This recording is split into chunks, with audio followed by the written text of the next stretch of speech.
السلام علیکم ورحمۃ اللہ وبرکاتہ۔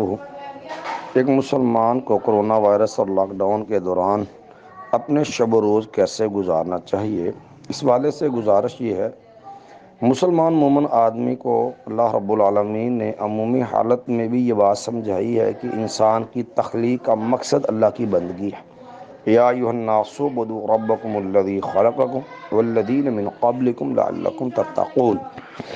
اس لیے اللہ نے بالخصوص فارغ اوقات یہ بہت بڑی نعمت قرار دی ہے اور فرمایا فَإِذَا فَرَغْتَ فَانصَبْ وَإِلَىٰ رَبِّكَ فَارْغَب۔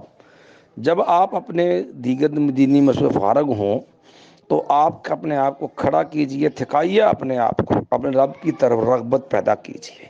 اور نبی علیہ السلام کا یہ فرمان بھی ہے کہ یا ابن آدم، اللہ فرماتے ہیں میرے بندے تفرغ لعبادتی، اپنے آپ کو میری بندگی عبادت کے لیے جو ہے فارغ کر، اپنا وقت نکال۔ املأ صدرک غنا واسد فقرک، اس کا فائدہ یہ ہوگا میں تیرا جو ہے سینہ غنا سے بھر دوں گا، تیری فقیری، محتاجگی، معاشی تنگیاں، معاملات میں الجھنیں ختم کر دوں گا۔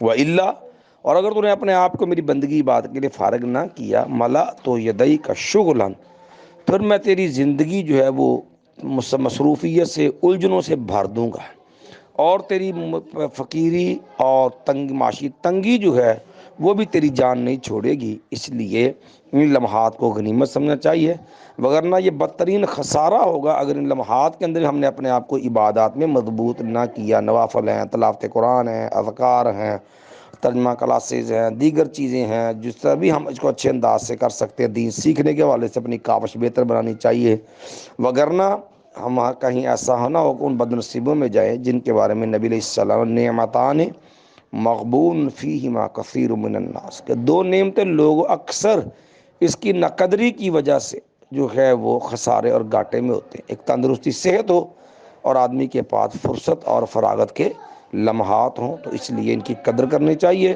اور اپنا دینی معاملہ عملی عبادات کے اندر اور دین کی تعلیم کے حصول میں اس کو زیادہ سے زیادہ جو ہے وہ فائدہ مند بنانا چاہیے۔ اللہ عمل کی توفیق عطا فرمائے۔